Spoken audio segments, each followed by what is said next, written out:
All right, everyone. It has been a few months since I've put out any content. I've just been absolutely just inundated with work and stuff.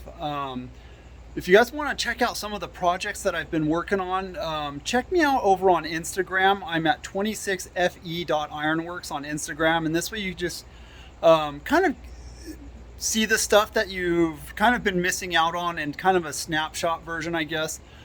Anyways, I have a project going on where it's a fence project, and there is a 5 foot block wall, and I've been commissioned to put like a kind of a 3 foot extension or a 36-inch extension on top of the wall, just because it's kind of like a daycare type preschool type of place, and they've just been having a lot of problems with like homeless people. So I just wanted to bring you guys along and just give you kind of an update.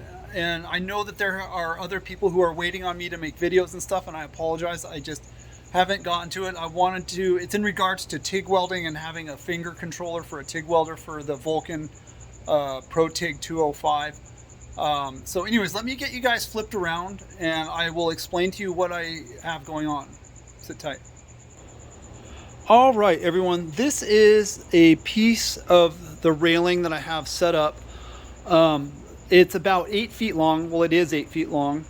And so, gosh, I don't know. So this is, I'll just start with the top part here. This is the jig, or the piece that I use to hold up, hold all the pickets in place. And what I did, I know that I will probably get criticized for this, but what I did was I just got pieces of 2x4 and some 2-inch self tappers, and I just made a really square frame, and I just lined everything else up as square as humanly possible. So what I do is I'll just take each individual picket and I'll just slide it through, and just work my way from one end to the end, and then just square everything up. And then I will start by I clamp this rail in first with a half clamp. I need to build more of these, and maybe I'll do a tutorial video on how I build those. These are awesome for just holding things in place. It's like kind of turns your table into a giant vise, a multi-faceted vise, if you will. And then after I take that step, I went ahead and I was looking at some of the bar clamps at Harbor Freight, and none of them did it for me. Like, none of them really spoke out to me, or like I wasn't feeling it at all. So I went to Home Depot, and they had these Bessey bar clamps, and they're a 40-inch bar clamp, which is kind of a weird size, but for doing a 36-inch railing. So what the whole purpose of that is I use it to just suck everything in together, so I don't have any gaps on my pickets as I work my way down. And then, so after I suck everything in, I work off of the edge of my table in this aspect of it, and then I clamp this with some of the mini vice grips, the Milwaukee version of vice grips. And so when I push the pickets in from the top side, everything stays as square as possible.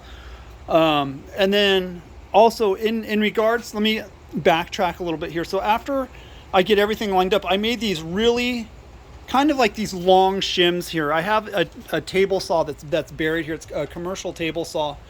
And to me, I feel that it's really, really important to have a table saw in a metal shop for making shims. So I can make really long custom shims. I use these types of shims for building doors. And it helps a lot. It really is a huge help. So that's one thing. If I could recommend that, I would definitely do it.